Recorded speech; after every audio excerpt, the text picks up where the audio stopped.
फकीरा कादंबरीचा भाग क्रमांक 13 मध्ये आपण बघितलं की फकीराच्या सर्व घरच्या लोकांना आई वडील, आई आजोबा, आजी, फकीराची बायको आणि मांगवाड्यातील माणसं आणि काही महारवाड्यातील माणसं ह्यांच्या सर्व घरांना दारकोंड करून त्यांची सर्व माणसं बंदी कैदी करून नेरला या ठिकाणी नेण्यात आली होती आणि त्यांना त्या ठिकाणी दावणीला बांधून बसवलेलं आहे. आणि ही खबर फकीराला घमंडीने दिली तेव्हा फकीरा बेचैन होऊन पुढची वाट मार्गक्रमण करत आहे. त्याच भाग क्रमांक 13 मध्ये बघितलं आपण. आणि भाग क्रमांक 14 ला आपण सुरुवात करण्यापूर्वी मी सांगतो की आपण माझ्या यूट्यूब चॅनलला सबस्क्राईब करा, लाईक करा आणि कमेंट करा. मी भाग क्रमांक 14 या ठिकाणी सुरुवात करतो. सूर्य मावळत होता. गंभीर चेहरा करून विष्णुपंत छावणीबाहेर पडले आणि आपल्या घोड्याकडे निघाले. एका झाडाखाली बहिरूरामोशी घोडा धरून त्यांची वाट पाहत होता. चालता चालता पंतांनी वळून पाहिलं आणि दौलतीनं हाक मारली, गावकर, मी दौलती आहे. पंत नकळत वळून दौलतीकडे गेले आणि त्यांच्यापुढं निश्चल उभे राहिले. हजारो लोकांच्या दावणीत दौलतीला बांधलेला होता. राधाबाई, म्हातारी राहीबाई, तरुण सरू आणि आपल्या गावची ती मांग पाहून पंतांना भडभडून आलं. ते घोगऱ्या आवाजात म्हणाले, आलिया भोगाशी सादर असावं. मी साहेबांशी बोलून पाहिलं, परंतु फकीरा हजर होईपर्यंत तुम्हाला त्यांनी ओलीस ठेवलंय, सोडणार नाही असं म्हणतात. दौलती, धन्य तुझी कीर्ती धाव घेत राहणार तू. खरंच तू वज्रदेही आहेस. आबा, दौलती कापऱ्या स्वरात म्हणाला, ही माझी नातसून कैदी आहे आणि तिच्या पोटात बाळ आहे, ते बी कैदी आहे. ही सारी म्हातारी पोरं साऱ्यासनी हे दिस यावं असं काय पाप केले. आता रडू नका, पंत म्हणाले. फकीराची भेट घेऊन त्याला सांगतो. नग नग, राधा केविलवाना चेहरा करून म्हणाले, आम्ही असंच मरू, पण त्याला म्हणावं तू हजर होऊ नग. आईची माया.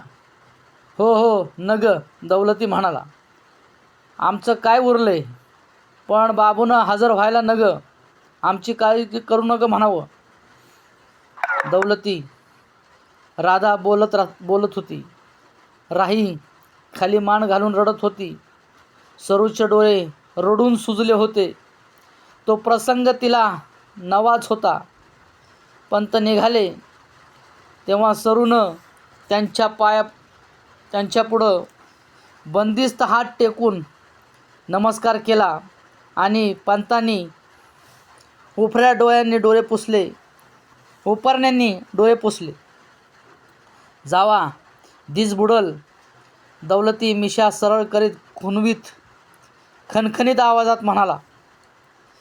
पंत घरी आले, परंतु आज त्यांना कशातच बरं वाटत नव्हतं. ते आज जेवलेही नाहीत. नेरल्याच्या माळाची ती माणसाची स्थिती, ते हाल, तो अन्याय यांनी त्यांचं मनच विटलं होतं. या राज्यात हा भयंकर अत्याचार व्हावा हे त्यांना मान्य नव्हतं. आपण प्रत्यक्ष यमपुरीच पाहून आलो आहोत असं त्यांना वाटत होतं.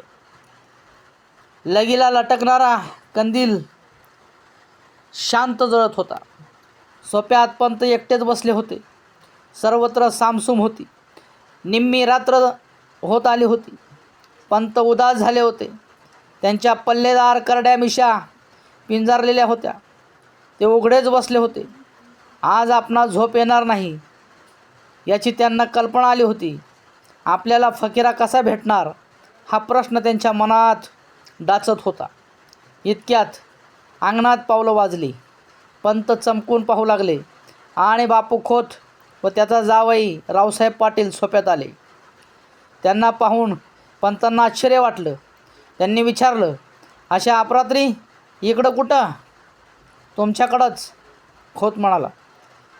मांग लोकांनी सोडावं म्हणून तुम्ही रदबदली करायला गेला होता असं मला समजलं. खोटं, पंत म्हणाले. सरकारनं मला गाव कामगार म्हणून बोलवणं केलं होतं, त्याचप्रमाणे मी गेलो होतो. असं कसं? खोत म्हणाला. ठीक, आता पुढचं मागं तशी रदबदली करू नका, कारण त्यासने मदत करू नका, एवढंच आमचं सांगणं. हे कुणाचं सांगणं ऐकत नाही, मी कुणाचं सांगणं ऐकत नाही. पंत एकदम चिडून गरजले. मला विनंती करा, सांगणं सांगणारे तुम्ही कोण? आणि कुणासाठी मी रदबदली करावी की न करावी हा माझा प्रश्न आहे. पंत ऐका, रावसाहेब पाटील गुरखला, असं तरकटू नका. हे गाव पांढर माझी आहे. ह्या पांढरीत नांदायचं असेल तर सरळ नांदा, नाहीतर काय करणार? पंत मध्येच ओरडले आणि पाटील म्हणाला, आम्हीच तुम्हासनी सरळ करू. असं? पंत शांत होऊन म्हणाले, तर मग आता जोत्यावरून प्रथम खाली व्हा, चला. आओ पर ऐका, खोत म्हणाला आणि पंत पुन्हा ओरडले, प्रथम इथून चालते व्हा. बापू खोत नि पाटील निघून गेले आणि पंताचं मन पुन्हा पेटलं. तो प्रकार त्यांच्या आयुष्यात नवाच होता. आता आपलंही जीवित सुरक्षित नाही याची त्यांना कल्पना आली आणि ते खिन्न होऊन पुटपुटले. माणसानं इतकं दुष्ट आणि इतकं मूर्ख नसावं. बाहेर रात्र निम्मी होत आली होती. कंटाळा आला म्हणून अंग टाकण्याचा विचार करून पंत उठले. तोच फकीरा सोप्यात आला. त्याला पाहताच त्याचा कंटाळा नाहीसा झाला. दाट भोवया चढवीत आश्चर्याने ते म्हणाले, फकीरा, इकडं कोणीकडं आणि एकटाच? ते का? फकीरा म्हणाला, आपली सारी फौज घेऊन आलोय. असं?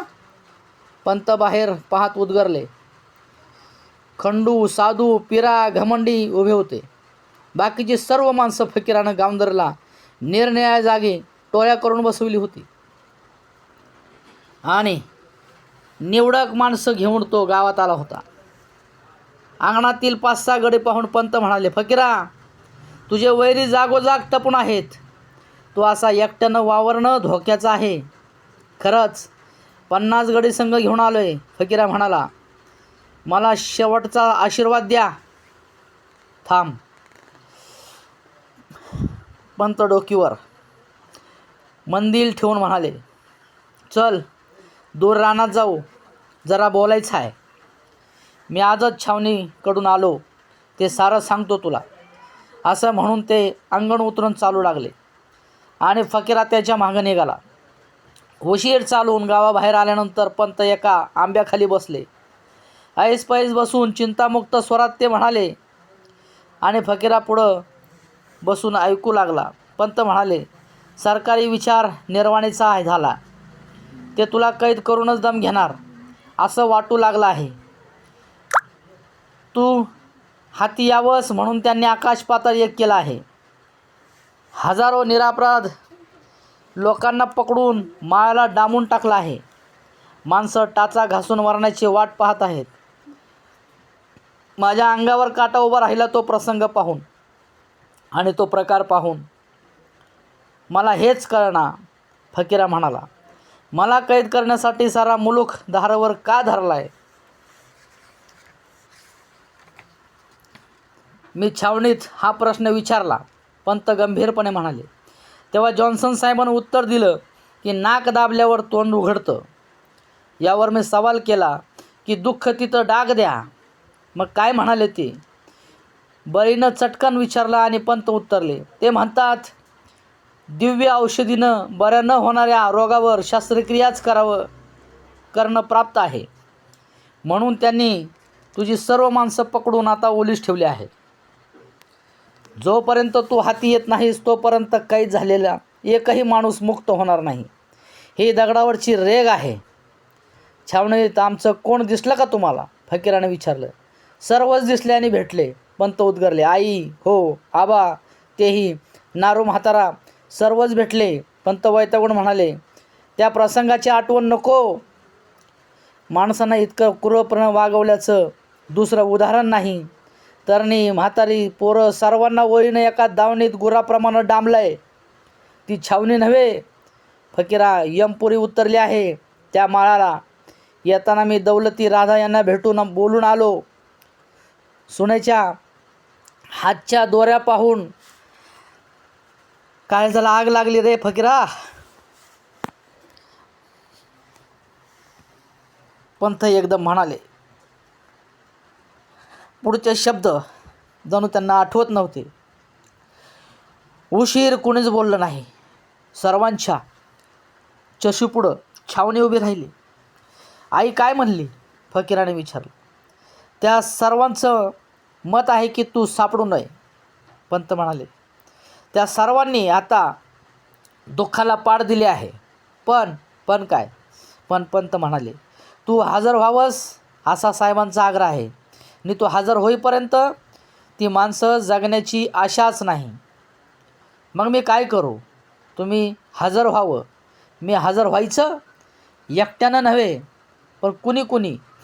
फकीरा, पिरा, मोरा, बळी, तायनू, सावरा, हारी, पंडू, भिवा. पंत म्हणाले. आणि 10वा चिंच घोंचीकर बळी सकाळीच कैद झाला. कैद झाला? सर्वच चमकून उद्गारले. आणि पंत म्हणाले, म्हणजे त्याला कैद केला. त्यानं कराडच्या कृष्णापुलावर लष्कराशी गर्दी केली. परंतु कैद झाल्यानंतर शिपायांनी व खोतानं त्याची दाढी उपटून काढली. तो मला दिसला तेव्हा प्रथम मी त्याला ओळखलंच नाही. तो जखमी झाला आहे. मग घात झाला. फकीरा म्हणाला. आता जगण्यात राम उरला नाही. आता मरण्यात जन्माचं सार्थक होणार आहे. बळी, असं म्हणून फकीरानं नेरल्याच्या रोखानं वळून पाहिलं आणि चटकन उठून तो म्हणाला, आबा, मी उद्याच ती छावणी गारद करणार. छावणी मारून काढणं कुती बाहेरचं आहे. पंत म्हणाले. लष्कराशी तुम्ही कशी झुंज देणार? तिथं बख्तबंद लोकांची फौज आहे. अस्सल. फकीरामध्येच म्हणाला. मी कत्तल करीत कटून जाईन. हजर होऊन वैऱ्या हाती पाण देण्यापरास मरणालाच जीव देऊन मोकळा होईन. परंतु पुढं काय? पंत म्हणाले. 8 लोकांची गर्दन जाणं आणि 800ची कत्तल करून घेणं. यातून कोणतं ठीक दिसेल ते कर, परंतु लवकर कर आणि त्या गोरगरिबांचे प्राण वाचव. तो खोत, तो कबीरा, हा पाटील हे हिरेला पडलेले आहेत. माझाही जीवित धोक्यात आहे. फकीरा आत्ताच मला खोत धमकी देऊन गेलाय. मी वाईज विचार करतो. फकीरा म्हणाला. साऱ्यासनी विचारून काय करायचं ते नक्की करून मग मी तुम्हाला भेटतो. ठीक, तसं कर. पंत म्हणाले आणि उठले व घराकडे निघाले. फकीरा रानात चालू लागला. पांगून ठेवलेली माणसं जमवून त्या सर्वांचा विचार घेऊनच काय ते निश्चित करायचं असा बेत करून तो निघाला. चांदणं दुधासारखं वर्षत होतं. सृष्टी रुपेरी प्रकाशानं न्हाऊन निघाली होती. वातावरण धुंद झालं होतं. विहिरीच्या काणेरी फुलं आपला सुगंध पसरवित होती आणि त्या माळाला लागून असलेल्या मसनवटीत घाणेरीला बहर आला होता. मसनवटी आणि मळा यामध्ये सावरा व भिवा आपली 10 माणसं घेऊन बसले होते. बाकीची माणसं धोंड्यांच्या खालवरी घालून पडली होती. सावळा आणि भिवा यांनी गांजा ओढण्यामुळं ते गर्र झाले होते. ते सुचल ते बोलत होते. वाऱ्यानं गांजेची तार चढत होती. भिवा चेकाळून गेला होता. तो हळूच म्हणाला, पाहुणं, आता कसं करूया? सावळा हुंकारला आणि भिवा म्हणाला, फकीरा लवकर येत नाही तवर तुम्ही एक गोष्ट सांगा. मी एक लावणी म्हणतो. काय लावणी? सावळा आश्चर्यानं म्हणाला. अव, तुमची लावणी म्हणणार का? भिवा चिडक्या स्वरात म्हणाला. मला काय समजतं तुम्ही? माझ्यावाने गाणारा आमच्या गावात दुसरा नाही. ते खरं असल व सावळा म्हणाला. परत हात मळाजवळ आहे आणि आपण पाटलाच्या गावंदरीला बसलोय. तुम्ही गुमान गोष्ट सांगा. भिवा गुरकला. आणि मग ऐका ह्या सर्जाची लावणी. बरं बाबा, सावळा म्हणाला. आधी गोठ सुरू करतो ऐका. एका कुंभाराचं एक गाढव होतं. ते रोज दिवसभर काम करून थकत होतं. म्हणून कुंभार त्याला रातचा रानात सोडित होता आणि ते गाढव लोकांची उभी पिकं खात होतं. गहू, हरभरा, ऊस, गाजर अशी पिकं चोरून खाऊन ते गाढव माजलं. अगदी भोपळ्यागट टमटमीत झालं. म्हणजे रात्रभर चोरी करून दिसाचं घरला यायची ते. भिवानं मध्येच विचारलं. आणि सावळा म्हणाला, हो.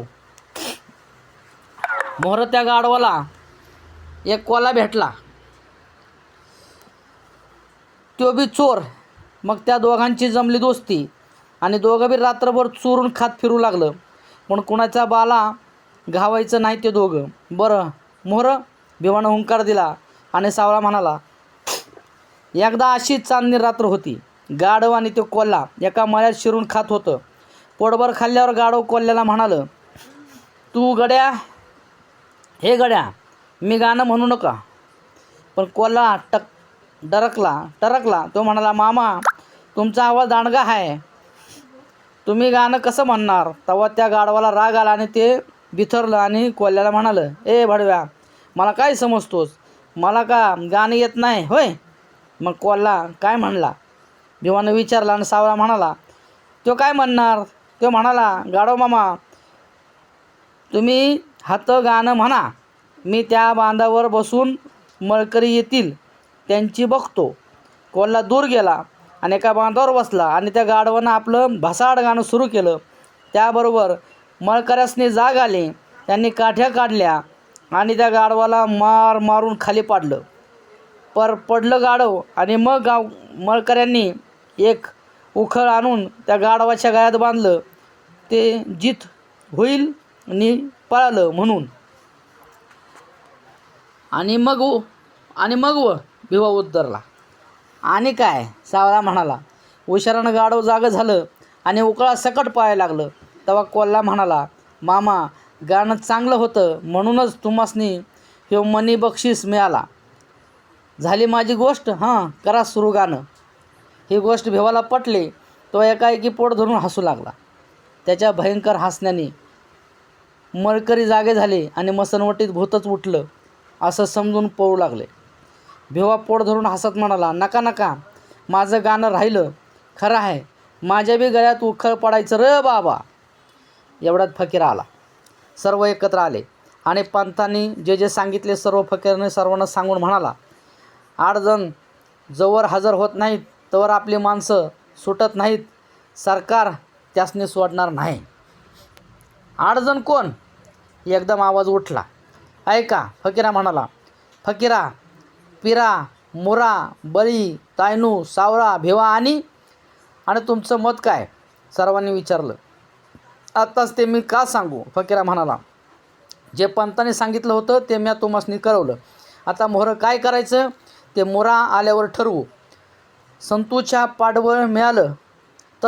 पाठबळ मिळालं तरच आम्ही नेरल्याची छावणी कापून काढू. नाहीतर आम्हासनी आपली मान कापून दिली पाहिजे. 8 मुंडकी घेऊनच सरकार माळाला खोतानं लावलेली दावून सोडणार आहे. आणि जर आम्ही 8 जण हजर नाही झालो तर एकूण एक माणूस कुत्र्याच्या मौतीनं मरणार आहे. समद्यात मोठा घात झाला. नित्यो म्हणजे बळीबा घोचीकर कैद झाला. काय? बळी पकडला? सर्वांच्या मुखातून आश्चर्याचा उद्गार निघाला आणि तळमळून फकीरा म्हणाला, बळीला कराडला कैद झाली आणि छावणीपातूर 11 मैल खोतानं त्याची दाढी उपटून काढली. मुसक्या बांधून बळीची दाढी हिसकून काढणारा खोत अजून जिवंत आहे आणि आम्ही बी जिवंत आहे. आमच्या घरासनी काट्या लावून आमचा दारकोण करणारा पाटील अजून पायावर उभा आहे आणि आम्ही हजर व्हायचं का नाही ह्याचा विचार करतोय. आणि ऐका, खंडू रामोशी म्हणाला, खोत हातच जावयाकडंच आहे. हात बसूनच तो किल्ले फिरवतोय. मग बघता काय? सावळा पिसाड झाला आणि म्हणाला, बळीच्या बदल्यात खोताला कैद करून या चला. हो खरंच, भेवा म्हणाला. आणि तो पाटील बी, चला दानक्यात दानका, वाईचा आमचं बी हात दाऊ की या, तायनू म्हणाला. आणि सर्वच उठले. थांबा, फकीरा म्हणाला. खोताला बाहेर काढायचं तर मांजरानं कोंबडं उडवावं तसं झालं पाहिजे. आणि येता येता रावसायाला बी वडा. काय व्हायचं ते होऊन जाऊ द्या. तुम्ही थांबा. हातच बळी म्हणाला. आम्ही येतो भरकन, काळजी करू नका. त्यांच्या बायकोला देखील कळू देत नाही. मी घराकडं चालतो. फकीरा म्हणाला, मांगुड्यात लवकर ये. चेतलेली 50 माणसं घेऊन बळी, पिरा, सावळा, साधू गावाकडे धावले. वेशीपासून सर्वांनी निश्वास रोखून धरले होते. हातातील हत्यारं अलगद धरून भर वाऱ्याप्रमाणे ते पाटलाच्या वाड्याला जाऊन पालीप्रमाणे चिटकून बसले. वाड्यात माणसं जागी झाली. खोत पाटील उद्याचे मनसुबे आखीत होते. गणू नाईक, गण्यामांग अशी बरीच मंडळी बसली होती. गणू रामोशानं पुष्कळशे फरारी आणून खोतापुढं हजर केले होते.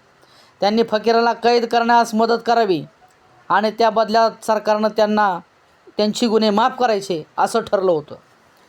पुष्कळ उशिरानं ती मंडळी निघून गेली आणि खोत अंगणात आला. सोप्यात काही माणसं बसली होती. कंदील जळत होता. गळ्यातील जानवं काढत अडकून खोत अंधारातच सरकला. जोत्यावरून उतरून एका भीतीआड बसला आणि गपकन सावळाची प्रचंड मिठी त्याच्यावर पडली. किंचित धुसफूस झाली आणि खोताचे पाय जमिनीपासून उचलले गेले. तोंड कायमचं बंद झालं होतं. मुस्कटदाबी करून तोंड दाबून हा काय प्रकार आहे हे खोतालाच उमजलं नाही. आपण दूर जात आहोत एवढंच त्याला जाणवत होतं. कितीतरी उशीर मामा आला नाही म्हणून रावसाहेब पाटील चमकला. त्यानं अंधारात रोखून पाहिलं आणि तो हळूच उठून दारात आला.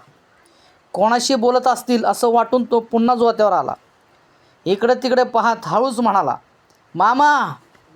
हुंकार आलाच नाही. सर्वत्र सामसूम असून हा एकटाच कुठं गेला याचा विचार करीत पाटील जोत्यावरून खाली उतरला आणि एक भयंकर मिठी त्याच्यावर पडली. प्रतान गपकन तोंड बंद झालं आणि लगेच तो अंतराळातून कुठेतरी वाहत निघाला. आणि मग त्याच्या लक्षात आलं, आपण मृत्यूच्या मिठीत एकदम दाढेत आहोत. हा क्रूर मृत्यू आपणाला घेऊन निघालाय. मामाही याच वाटेवर गेला असावा. इतक्या सहजपणे आपण फसलो कसे याबद्दल त्यांना स्वतःला संताप आला. मांगवाड्यात पाटलांचे पाय जमिनीला लागले तेव्हा त्यानं डोळे फाडून सर्वत्र पाहिलं. फकीरा त्याच्यापुढं उभा होता. पिरा, सावळा, बळी, त्या तलवारी, कुऱ्हाडी, ती प्रचंड माणसं आणि त्यांची ती अचाट करणी हे सर्व पाहून पाटील भयभीत झाला. त्यानं खाली पाहिलं. तो त्याचा पराक्रमी मामा आडवा पडला होता. त्याला बांधून टाकला होता. शाब्बास, फकीरा म्हणाला. आमच्या मर्दानू, आता मला कवाबी मरण येऊ दे. मी तयार आहे. हे दोघं महागं राहिले असती आणि मी मेलो असतो तर ह्यासने आमचं बी ठेवलं नसतं. फकीऱ्या, आम्हास निगुमान सोड, पाटील बिथरून म्हणाला आणि खंडूने एक लाथ हाणून त्याला शानात खाली पाडला. आता पाटील की सर, खंडू ओरडला. फकीरानं पाटलाला उचलून उभा केला आणि ओंबऱ्यापर्यंत उडत नेला आणि वैतागून तो म्हणाला, ह्यो दारकोंड का केलास? त्या माझ्यानी इनाकारण वैर का बांधलंस? माझी गरीब जमात नेरल्याच्या माळाला डांबलीस. हे सारं त्वा केलंस. बोल, आत्ता बोल. ह्यो बोलणार नाही. ह्याला घेऊन चला, साधू म्हणाला. आणि त्यानं घेऊन ते सर्व डोंगराची वाट चढू लागले. आमची माणसं बांधून घातलीस. सावळा खोताच्या कानाजवळ जाऊन म्हणाला, आता मी तुला डोंगरात बांधून घालणार. ते पहाटे 7 दऱ्यात आले तेव्हा पहाटेच वारा अंगाला चटके देत होता आणि चंद्र मावळत होता. वनराजीवर अंधार हळूहळू पसरत होता. पूर्वेला प्रकाशाची प्रखर रेघ स्पष्ट झाली होती आणि त्या रेषेचा छेद करीत एक प्रचंड काळा ढग अचल उभा होता. परंतु त्या ढगाला चैतन्य व वारा लोटून दूर करीत होता आणि प्रकाशाची अपारंपार किरण त्या ढगाआडून भूमंडळाकडे धावत होती. त्या अनंत किरणांच्या समूहानं दक्षिणेला नवाच रंग आला होता. शीड मोडलेल्या तरूप्रमाणे रेशमी ढग वाहत होते. जंगल जागं होत होतं. पाखरं दक्षिणेचं ते अप्रतिम रूप पाहून दंग झाली होती. सह्याद्रीचं एक शिखर गगनाला भिडलं होतं आणि त्या शिखरावर एक प्रचंड वटवृक्ष उभा होता. विशाल मस्तकावर शेंडी उभी राहावी तद्वत तो महावृक्ष दिसत होता आणि त्याच्या अनंत पारंब्याने त्या पर्वताला घट्ट धरलं होतं. त्या पारंब्याच्या मिठीत एक अतिप्राचीन देवळाचे अवशेष विस्कटून पडले होते. त्या देवळाच्या पश्चिमेला भिंतीला लागून उभा कडा होता आणि ह्या कड्यावरून पाहत त्या भिंतीपासून 2 मैल सरळ झाली जमीन दिसत होती आणि ती बाजू अगदी बेलाग होती. पाहणाऱ्यांची नजर तरळत होती. अशा स्थळी फकीराचा तळ पडला होता आणि त्या देवळात येताच फकीरानं पाटील आणि बापू खोत यांना डांबून टाकलं आणि भिंतीकडं आपली घोडी बांधून जागोजाग आपली माणसं पहाऱ्यावर ठेवली. डोंगरावर येताच आता त्या दोघांचं काय करायचं हा प्रश्न सर्वांपुढे उभा राहिला. जागोजाग टोळकी बसली आणि एकच चर्चा सुरू झाली. आमच्या सर्व दुःखांचं मूळ त्या दोघात आहे. आता वाटेल ते हो, आपण यांना सोडायचं नाही. मेलो तरी त्यांना सोडायचं नाही आणि जर हे सुटले तर आमचा वंशच नष्ट करतील. हे भयंकर माणसं मारूनच टाकली पाहिजेत. पण मारायची कशी? कसलं मरण यांना द्यावं याचा कडेलोट का करू नये? निराशेच्या कोंडीत सापडलेली झुंजार माणसं गांगरत नाहीत, कारण झुंजणं हा त्यांचा स्वभाव बनलेला असतो. मन हे मूळचंच बेडर नसतं. ते अवरीत होणाऱ्या आघातांनी निर्भय होतं. जसं पोलाद निखाऱ्यात कैक क्षण तापून बाहेर येतं आणि कणखर होतं, तद्वतच त्या सर्वांची मनं जन्मभर दुःखाच्या भट्टीत जळून कणखर झाली होती. अशा त्या कणखर माणसांनी खोत आणि रावसाहेब पाटलांना कैद करून ठेवलं होतं. अशा पद्धतीने फकीराचा भाग क्रमांक 14 या ठिकाणी समाप्त होते आणि भाग क्रमांक 15 झाल्यानंतर फकीरा कादंबरी संपणार आहे.